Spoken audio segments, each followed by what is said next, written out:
anyway, what do you think of the game on the weekend, mate? What do you think's going to happen? I'm struggling with it, mate, because I'm really conflicted because of Rafa, massively conflicted. I just love him, and he's the manager. The only manager I love more than Rafa Benitez is Jurgen Klopp, and I'm thankful for that, because if Brendan Rodgers was still in charge, I would.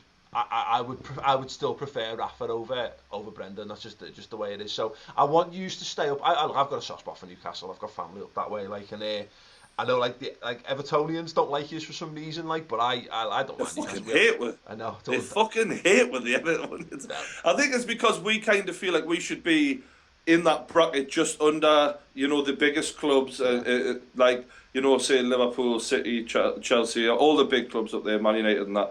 We feel like we should be in the next bracket, and that's kind of where they want to be as well. So they think they've got more right of that, but not with the way where Martinez is managing. I think they'll be heading the way we are next season, unless they get rid of that fucking useless cunt. But speaking of Rafa, I've been really impressed with him, to be honest. And I just wish we'd gotten him in a few months beforehand, because we would be safe by now, no doubt. I mean, I know. Look, it's like us saying, God, I wish we'd had Klopp in from the start of the season, and it just wouldn't have been possible. He said himself, he wouldn't have accepted an offer in the summer either way.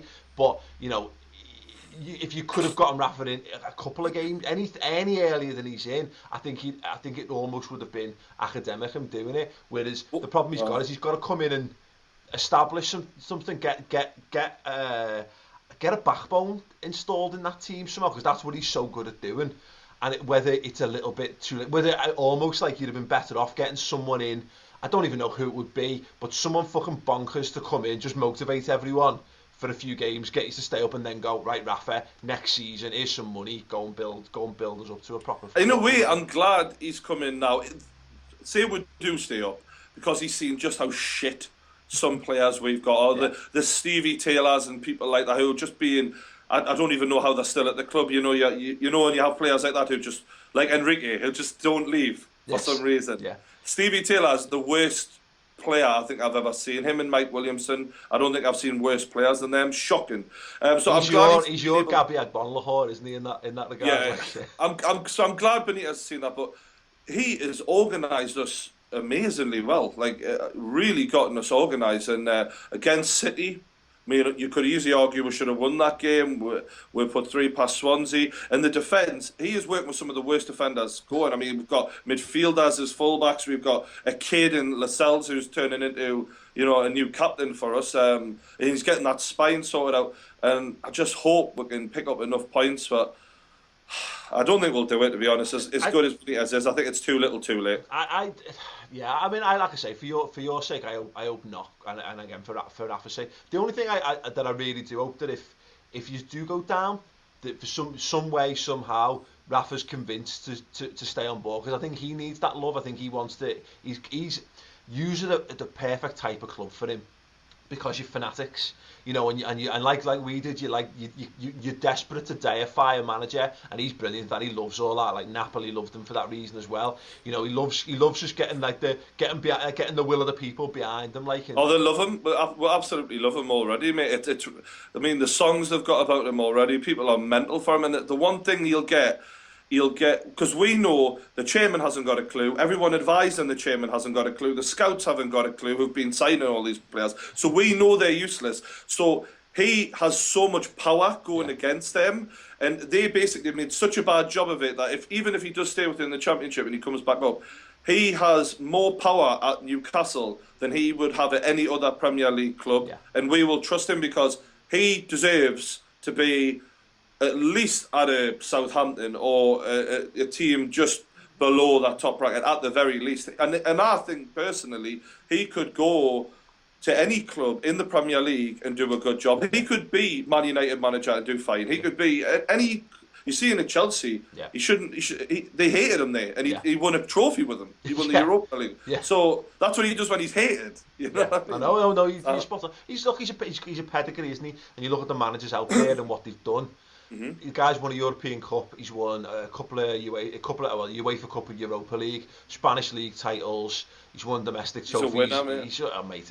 He's absolutely brilliant. So I hope he does a all good I'm job. hoping, because Liverpool are in amazing form at the minute, like he's are terrifying. The worst club to play right now in the league, I think. Yeah. I mean, James Milner's on fire. He's got 11 assists this year. He's making Mesut Ozil look like a pub team player. Don't tell the Arsenal fans. I don't know a witch hunt. You know what YouTube's like, mate. Gotta do. Iron Arsenal fans. There will be some of you watching because they're everywhere. Caps lock engaged. Sacco is in amazing form. Origi, bit of a shame for us to get him injured because I think he's really turning into a good player. But Sturridge, it's not like he's any slouch. I'm terrified, but if anyone knows Liverpool, because I know he's a Liverpool fan, he's a Liverpool fan, but you know he watches you week in, week out, guaranteed, the full 90. He will know any weaknesses that are there, if there is any. So that's my only hope, basically. Yeah, God. Yeah, I do. We feel like we're in such great form, but we're not there yet, and we're due a little slip up. So, I mean, you know, obviously I just want us to beat this. I'd like you to have that glorious failure where you really show something. You get like one of those results where you do us for 89 minutes and it's 1-1 and then we nick it in the last minute and you can take something from it. But if we had to take a draw and it gave you enough and that was something to build on, I wouldn't be utterly true though. Of it, like. That's true. You this season, just when I think, fucking hell, Liverpool look unbelievable, you just lose. And that's what I've noticed just when I stopped. But I tweeted out last night, I'm calling it now. I'm calling it now on Redmen TV. Liverpool will get top 4 next season. I'm leaving on that. I'll leave it on that. There you go. And right? if ever there was a reason to therefore go and subscribe to a YouTube channel, it's that right there. Go and subscribe to the man on YouTube because he says nice things about Liverpool. It's as simple as that. And he's happy to wind Arsenal fans up, which is also a double bonus. Yeah, perfect. Nice one for that, mate. Spot on. You got a score prediction? 2-1 Newcastle, fuck it. Go ahead, I'll do the flip side. I like me 89th minute heartbreaker, but not a broken heart so much that it puts you at that. Yeah, you know what I'm going on about. Fingers crossed. Fingers crossed for a win. Nice. All right, mate. Thanks for having us on, pal. Yeah, perfect. Cheers, man. Jose Enrique. He should be a singer, really, shouldn't he, with that name? Fantastic. Was he good for you? He was actually really decent for us.